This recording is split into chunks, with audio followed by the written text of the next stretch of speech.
사실 그 예술이라고 하는 것이 인간의 삶 속에 가장 중요한 부분의 하나임에도 불구하고 그것이 이렇게 의식주처럼 절실한 어떤 요소가 아니기 때문에 이 바쁜 현대인들에게는 예술이 좀 거리가 있고 경우에 따라서는 예술 작품을 접하기 힘든 대중들이 많이 계십니다.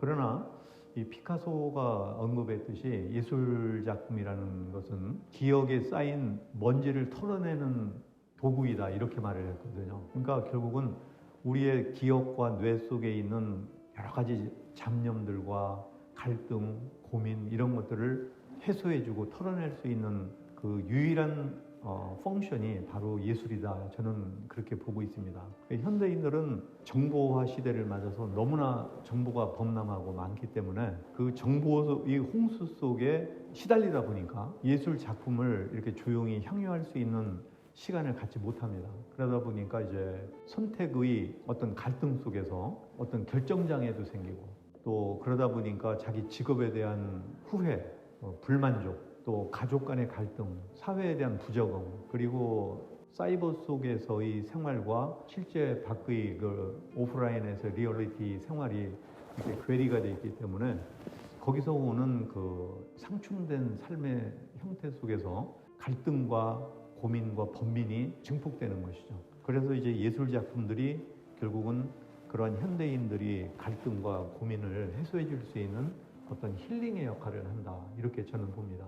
왜냐하면 작가는 자기 자신의 어떤 세계관, 우주관을 이 작품을 통해서 발현하지만 이거를 보는 감상자 입장에서는 이 작품을 통해서 그 색채나 결국은 여기 있는 모든 파리지행 주제의 작품들이 빛을 그린 것인데 암담하고 암울하고 우울하고 절망적인 현대인들에게 마음과 영혼 속에 밝은 빛을 찬란하게 드리워주는 것이 저의 하나의 소명이라고 저는 자각하고 있습니다.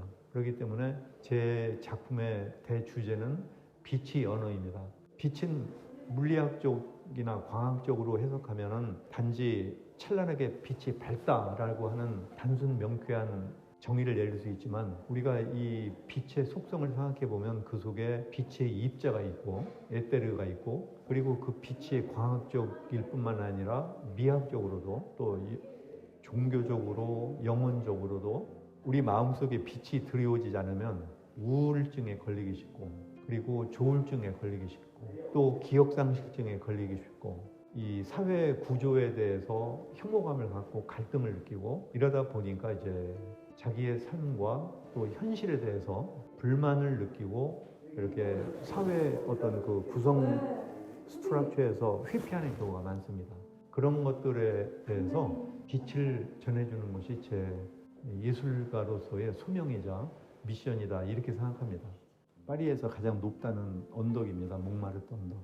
우리나라에는 이 정도면 그냥 능선이라고 볼 수 있죠. 그러나 파리는 워낙 드넓은 평지이기 때문에 파리 전체 시내에서 이렇게 능선이 이 정도 높은 고지가 없습니다. 관광객들이 여기를 오게 되면은 이 파리 도심지를 지나서 18구에 이 골목길로 이렇게 올라가면 그 몽마르트 언덕 꼭대기에 우리가 잘 아는 세크르 깨어라고 하는 성심당 교회가 있죠.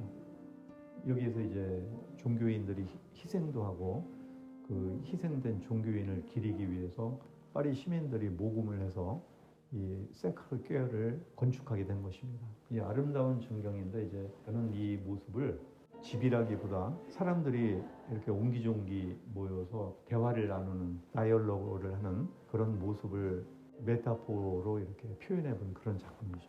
전 세계에 지금 K-팝 무브먼트가 이루어지고 있는데 앞으로 우리나라도 이런 문화 강국으로서 프랑스 파리처럼 이렇게 랜드마크가 조성이 되고 문화가 발전되면 한국도 세계적인 G3 국가가 될 수 있다고 저는 확신합니다. 여러분 밝은 희망을 가지고 앞으로 날개를 달고 비상하는 무하마드 알리가 말했던 것처럼 상상력이 없는 인간은 날개가 없는 인간이다. 이런 마음으로 이렇게 갔으면 좋겠습니다. 좋겠습니다. 여러분 감사합니다.